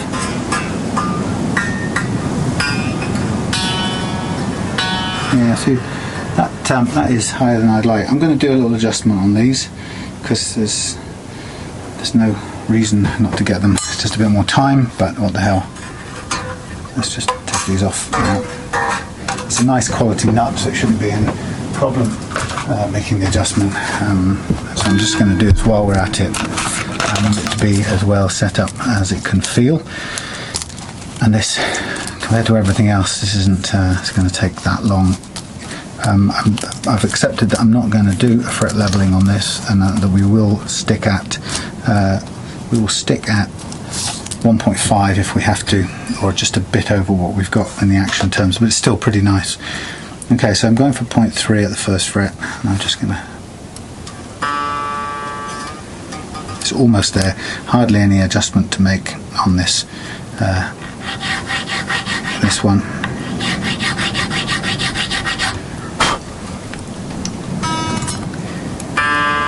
There we go, just biting the zzz. We're there.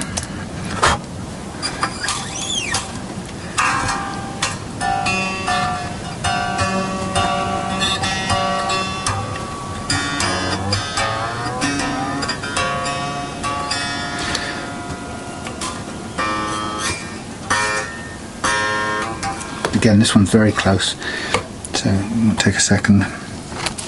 It's just the G is the one that's a little more out than the others as far as I can see, and I want to make sure that's right, because that's the one that feels out of tune most often.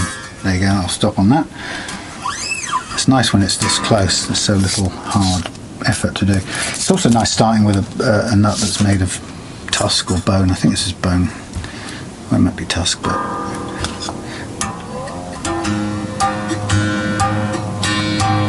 it just means it's a hell of a lot easier to cut, and to cut accurately. It's very often with plastic I end up overcutting sometimes, because you sort of get stuck down in the trough at the bottom of a slot made of plastic, and plastic sometimes has this soft, shaggy kind of quality to it, and your string gets stuck, and then before you know it, you've overcut. I'm going to stop there, that's just about spot on.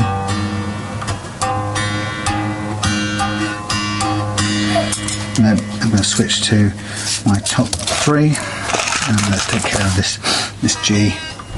Again, a bit more on and offing than I would like for these strings ideally, but such is the nature of this particular sequence of the setup. Okay, so that's a fair bit. That's about maybe 0.2 that we're going to take off here, and just to make sure our G is more often in tune than not on open chords.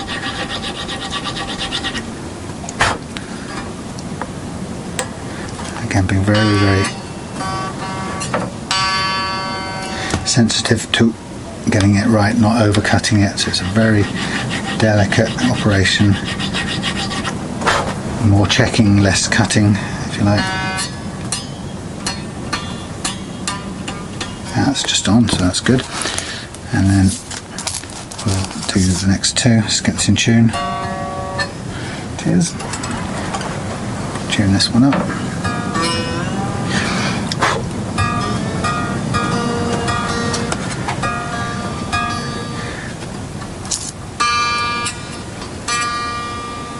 A little bit to go.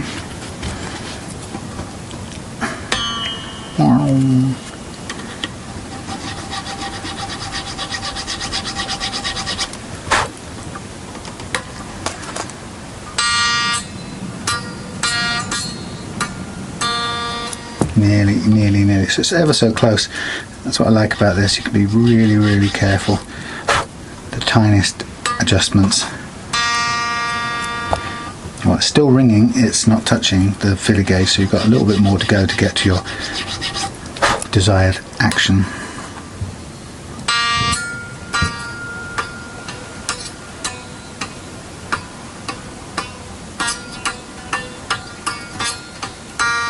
Yeah, it's just about on. That's as close or far as I'll go. Hello?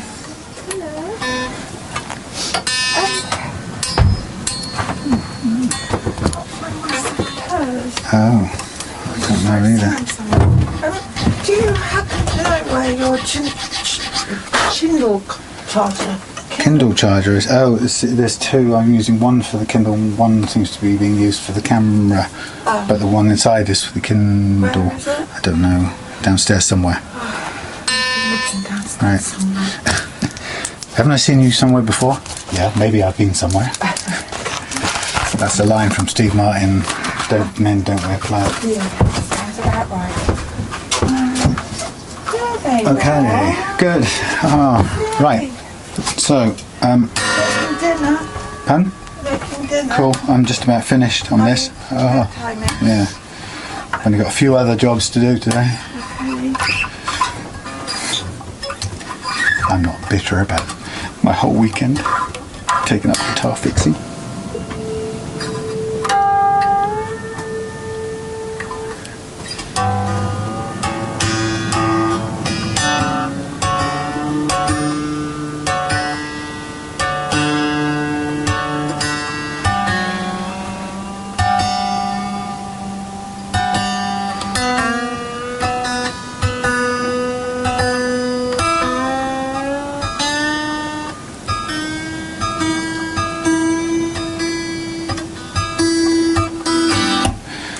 Okay, let's have a feel.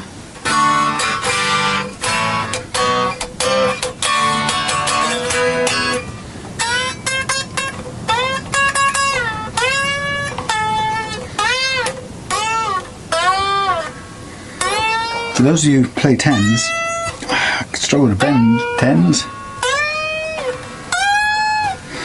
I think we need a millifraction more on this this action up here. It's still 1.2-ish. I think we need literally a tiny bit more, and then we'll stop. It's only there's a couple of uneven frets on here that we're gonna live with because of budget and stuff. So and because when we even get to the final action of 1.5, it's still going to be pretty low. So I'm going to back off a tiny bit more. Let's call it quits.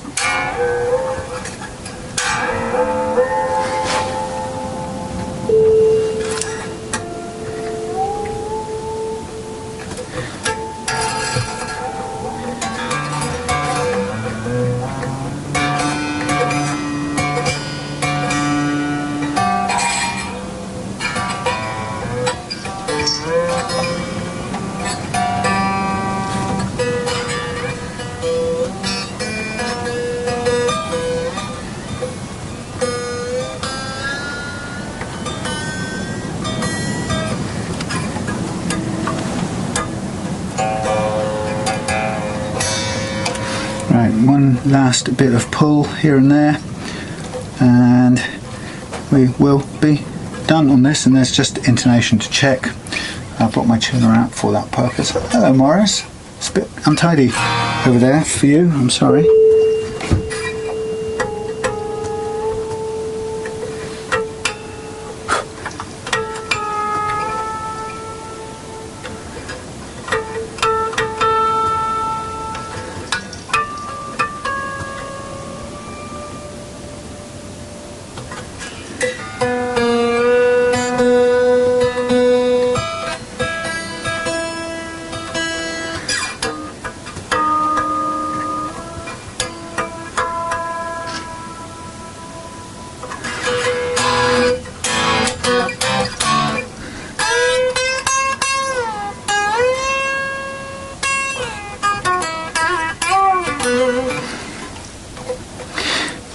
Morris, how you doing, my friend? Take your bum out of the camera. Come on, Morris. It's not decent. I'm so sorry, folks. I'm hopeless with the camera angles today. We are almost done there, Mr. Moz. Right, I suppose I need a strap, which I haven't got out here. Have I? Yes, no, yes, no. No. How weird. No strap. Okay, so I can't plug it in out here and play it, but I'll do that again in a minute when I go and get a strap. Let me hang it up first. I want it to settle for a bit. Just make sure everything's... Yeah, the pole position on the pickups isn't fantastic. Excuse me. Yeah, the position on the pickups not absolutely brilliant on the bass strings. They're about, realistically, 2 millimeters out, but it picks up. No pun intended. It catches up over the other side. There's nothing you can do about that. There's no positional adjustment on the bridge. However, you can get there is a shallow adjustable bridge, isn't there? There's a shallow adjustable bridge that actually would be a solution to that. It's a very nice bridge too, and each of the individual saddles goes from side to side wherever you want it. It's about 35 quid. It would be a way around solving that problem actually. Not absolutely critical. The gap is, you can see it on both sets of pickups, but actually both sets of pickups aren't perfectly aligned, so there is a bit of room to push the pickups around a little bit with some padding. That's another way of doing it. Both could shove a little bit sideways, which I might do with some foam, but I'm going to put the stop on now because that's pretty much done, and I want to get it back to Tom tonight. Okay, and I'm sorry I didn't play it. I just haven't got a lead strap right now, and I'm going to get something to eat, but I might do it in a minute. And what I really wanted to do was set up and compare mine. I might just bring mine out for the next bit and then try them out together out here. It won't be a fantastic amp though, it'll just be the little one. Anyway, we'll see. Catch you in a minute. Oh right, here we go. Quick, this is fun, I think. This is time for doing tests. Comparisons. I still don't have the truss rod cover on, must remember that. So just hooking up the Gibson thingy Les Paul Studio. Just a Studio. I only have this little amp to run through at the moment, so it'll be a good test. The pickups probably need a bit more winding out. Not the bridge anyway. And I've put the loudspeaker, you know, the doofer there, so that you can have a close-up listen. Not that my playing will do these little babies justice. But anyway.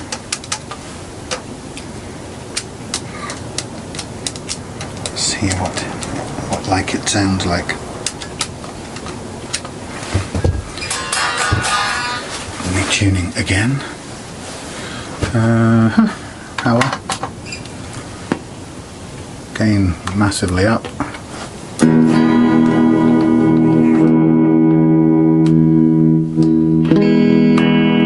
Well, the coil tap works, although I just don't know exactly what it does. It's sort of picking up a fair bit of buzz. It's not hum.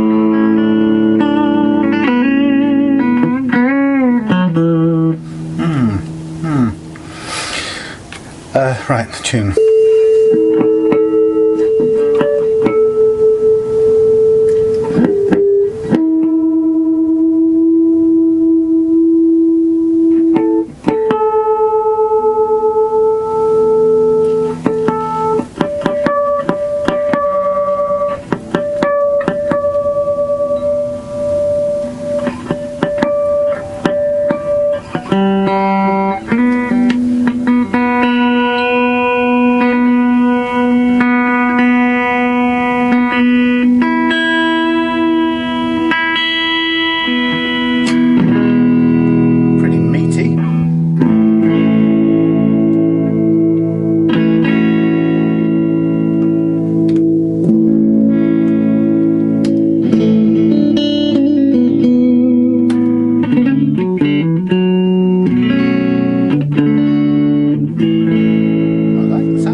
Oh, it's got a lot of output.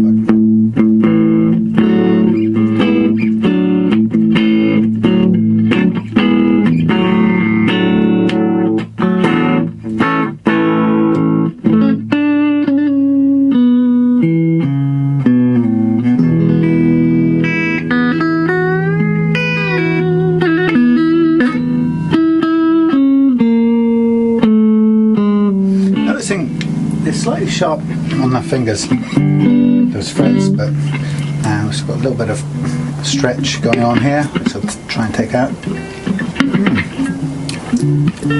Good old Toneriders are quite nice. Didn't hear the originals, that's the only downside.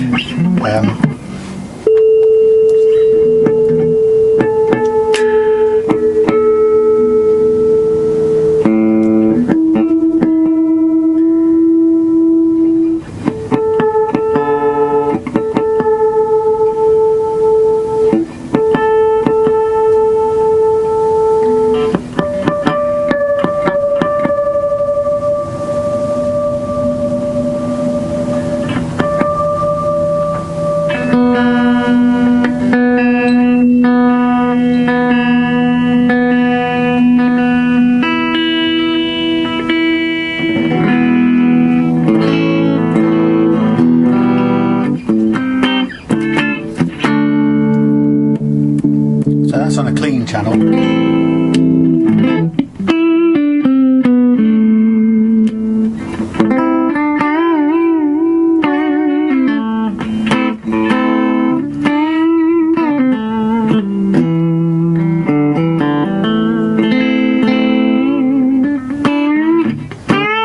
Gonna bend out some more of this stretch.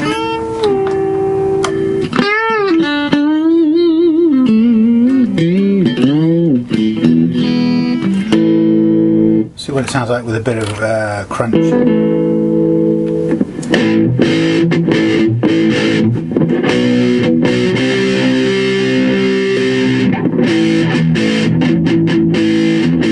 That was hefty tones right up.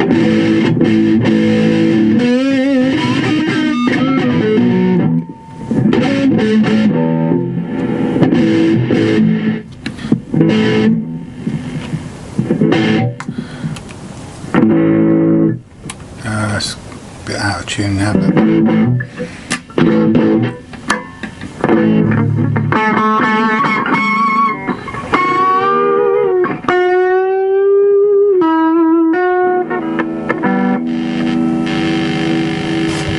always get there's so many lights.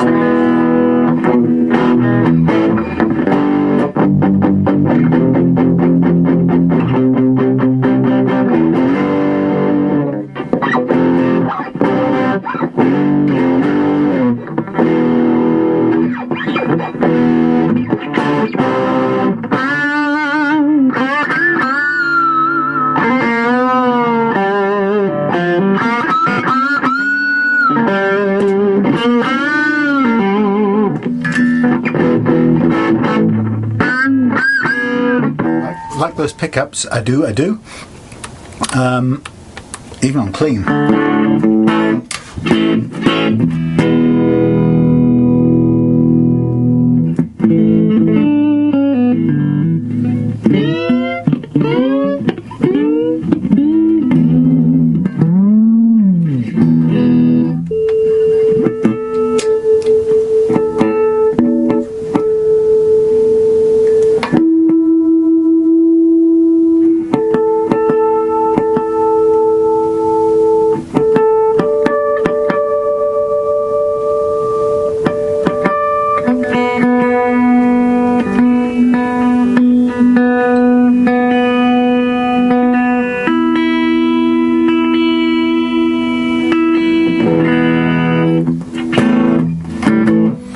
So, how do we test these? Full on treble.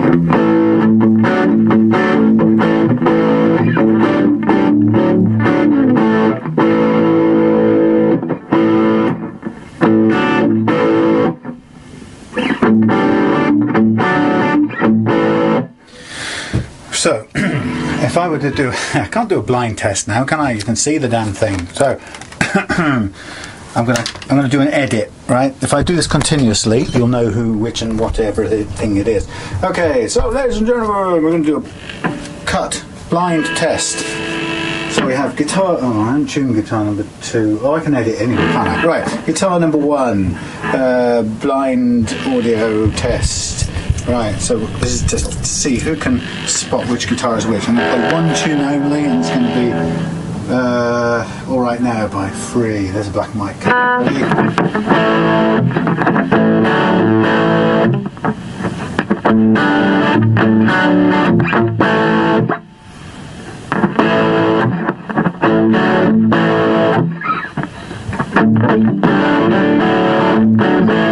Missed that bit.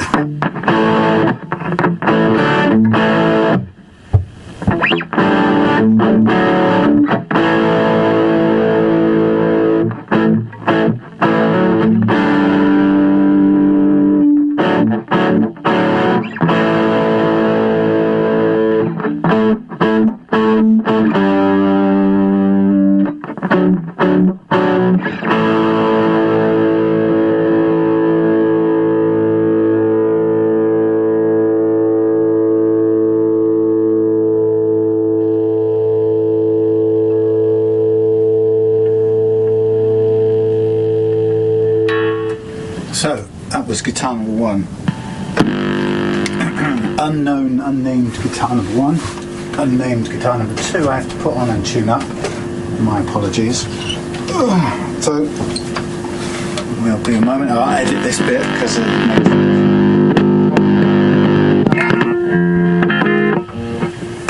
Same more. Let me just do tuning.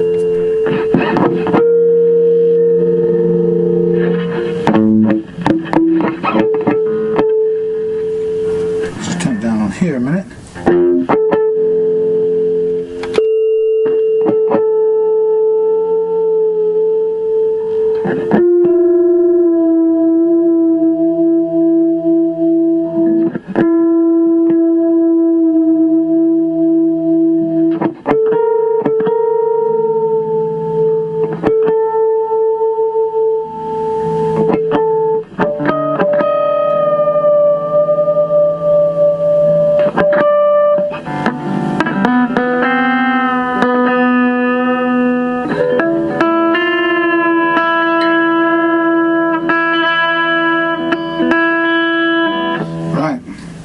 Wow, okay, ready? Just a quick bit here. Guitar number 2, same track.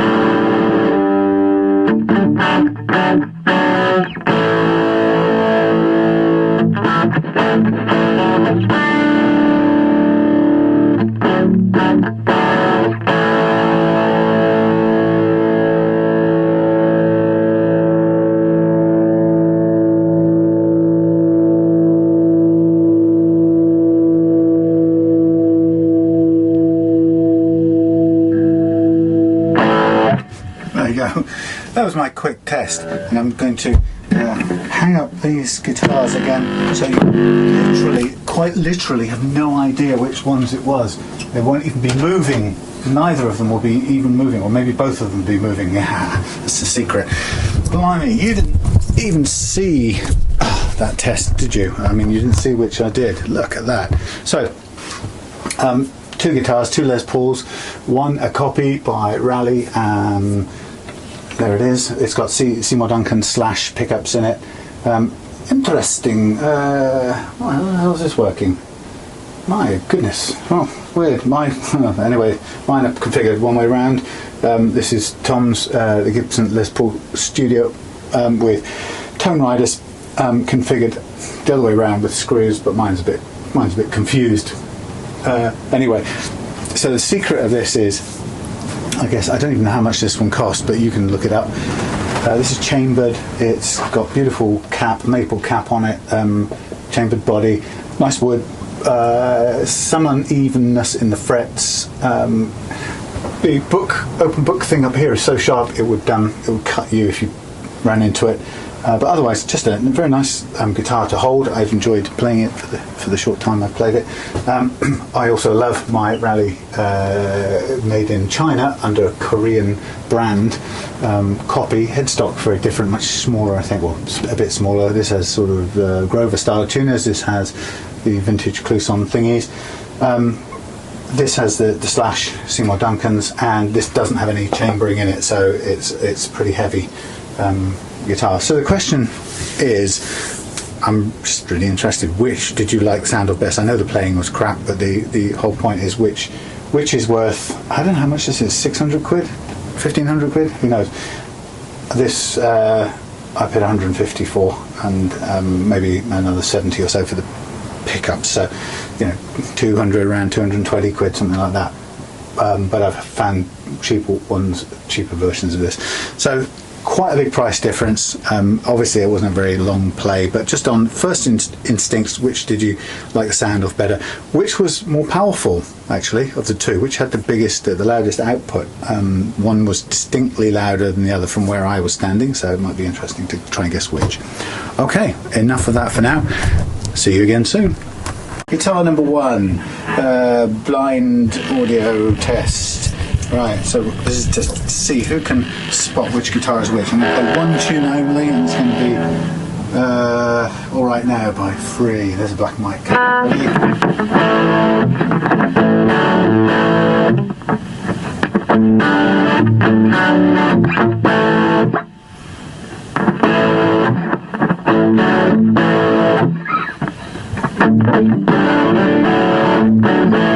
Missed that bit.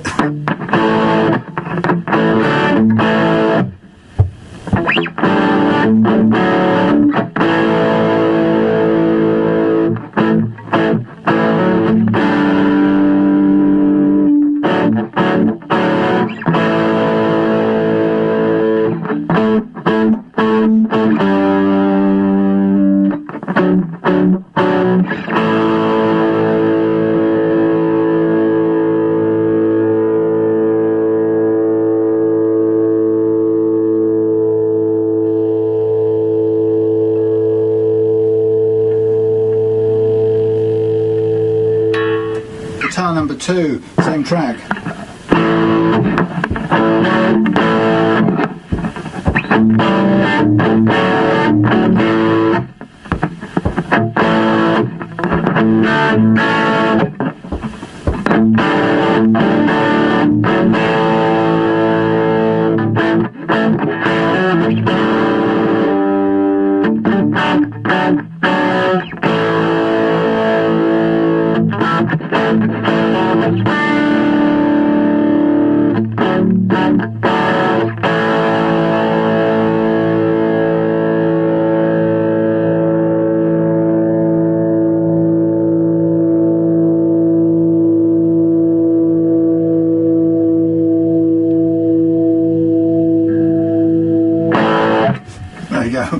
That was my quick test, and I'm going to hang up these guitars again so you quite literally have no idea which ones it was.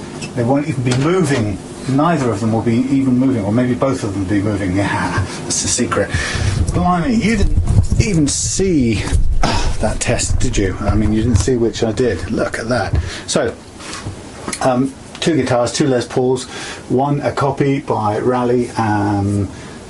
There it is. It's got Seymour Duncan Slash pickups in it. Interesting. How's this working? My goodness. Oh, weird.